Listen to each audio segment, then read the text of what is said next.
Effect, affect ಮತ್ತು impact ಇವುಗಳ ನಡುವಿನ ವ್ಯತ್ಯಾಸ ಏನು ಹೀಗಂದರೆ ನೋಡೋಣ. ಅಫೆಕ್ಟ್ ಅಂದರೆ ಕ್ರಿಯಾಪದ ವರ್ಬ್, ಪ್ರಭಾವ ಬೀರು, ಪರಿಣಾಮ ಉಂಟು ಮಾಡು, ಬದಲಾವಣೆ ತರು. ಅಫೆಕ್ಟ್ ಎನ್ನುವುದು ಒಂದು ಕ್ರಿಯೆ, ಯಾವುದಾದರೂ ಒಂದು ವಸ್ತು ಅಥವಾ ಘಟನೆ ಇನ್ನೊಂದರ ಮೇಲೆ ಬದಲಾವಣೆ ಉಂಟು ಮಾಡಿದಾಗ ಇದನ್ನು ಬಳಸಲಾಗುತ್ತದೆ.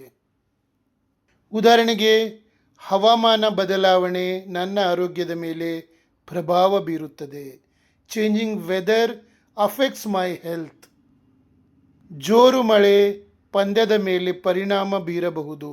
Heavy rain could affect the match. ಈಗ ಇಫೆಕ್ಟ್ ಅಂದರೆ ಏನು? ಇದು ನಾಮಪದ, ನೌನ್. ಪರಿಣಾಮ, ಫಲಿತಾಂಶ. ಇಫೆಕ್ಟ್ ಎನ್ನುವುದು ಒಂದು ಕ್ರಿಯೆಯ ಅಂತಿಮ ಫಲಿತಾಂಶ, ರಿಸಲ್ಟ್. ಅಫೆಕ್ಟ್ ಆದ ನಂತರ ಸಿಗುವ ಕೊನೆಯ ಬದಲಾವಣೆಯೇ ಇಫೆಕ್ಟ್. ಈ ಔಷಧಿಯ ಪರಿಣಾಮ ತುಂಬ ಚೆನ್ನಾಗಿದೆ. The effect of this medicine is very good. ಮಾಲಿನ್ಯದ ದುಷ್ಪರಿಣಾಮಗಳನ್ನು ನಾವೆಲ್ಲರೂ ನೋಡುತ್ತಿದ್ದೇವೆ. We are all seeing the bad effects of pollution. ಸುಲಭ ಟಿಪ್ಸ್. ಅಫೆಕ್ಟ್ ಎಂದರೆ ಆ್ಯಕ್ಷನ್, ಕ್ರಿಯೆ. ಇಫೆಕ್ಟ್ ಎಂದರೆ ಎಂಡ್ ರಿಸಲ್ಟ್, ಅಂತಿಮ ಫಲಿತಾಂಶ. ಈಗ ಇಂಪ್ಯಾಕ್ಟ್ ಅಂದರೆ ಏನು ಹಾಗಾದರೆ? ನಾಮಪದ ಅಥವಾ ಕ್ರಿಯಾಪದ. ಇದು ನೌನ್ ಆ್ಯಂಡ್ ವರ್ಬ್ ಎರಡೂ ಆಗಿದೆ. ತೀವ್ರ ಪ್ರಭಾವ, ಬಲವಾದ ಪರಿಣಾಮ, ಆಘಾತ. ಇದು ಅಫೆಕ್ಟ್ ಅಥವಾ ಇಫೆಕ್ಟ್ಗಿಂತ ಹೆಚ್ಚು ಶಕ್ತಿಶಾಲಿಯಾದ ಪದ.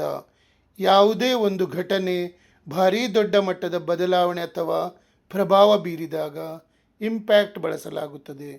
ಇದು ಹೆಚ್ಚಾಗಿ ಸಾಮಾಜಿಕ, ಆರ್ಥಿಕ ಅಥವಾ ಮಾನಸಿಕ ದೊಡ್ಡ ಬದಲಾವಣೆಗಳನ್ನು ಸೂಚಿಸುತ್ತದೆ.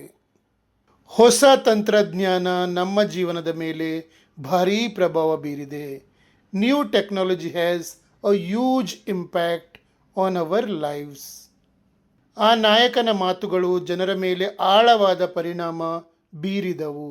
That leader's words made a deep impact on the people.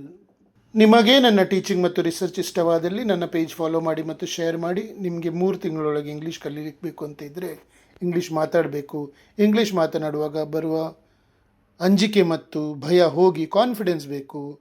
ನೀವು ಮಾಡಿದ ವಾಕ್ಯ ಸರಿಯೋ ತಪ್ಪು ಅಂತ ನಿಮಗೆ ಗೊತ್ತಾಗಬೇಕು. ಹಾಗಾದರೆ ಏನು ಮಾಡಬೇಕು? ನಾನು ನಿಮಗಾಗಿ ನನ್ನ 32 ವರ್ಷಗಳ ಅನುಭವದಿಂದ ಒಂದು ಕೋರ್ಸ್ ರಚಿಸಿದ್ದೇನೆ. ಆ ಕೋರ್ಸ್ ನೀವು ಮಾಡಿದರೆ ನಿಮಗೆ ಖಂಡಿತವಾಗಿಯೂ 3-4 ತಿಂಗಳೊಳಗೆ ಇಂಗ್ಲೀಷ್ ಮಾತಾಡಲಿಕ್ಕೆ ಬರ್ತದೆ ಅಂತ ನಾನು ಗ್ಯಾರಂಟಿ ಕೊಡ್ತೇನೆ. ಹೇಗೆ ಅಂತ ಕೇಳಲಿಕ್ಕೆ ನನಗೆ ನನ್ನ ನಂಬರ್ ಕೆಳಗಿದೆ, ವಾಟ್ಸಪ್ ನಂಬರ್, ನನಗೆ ಮೆಸೇಜ್ ಮಾಡಿ.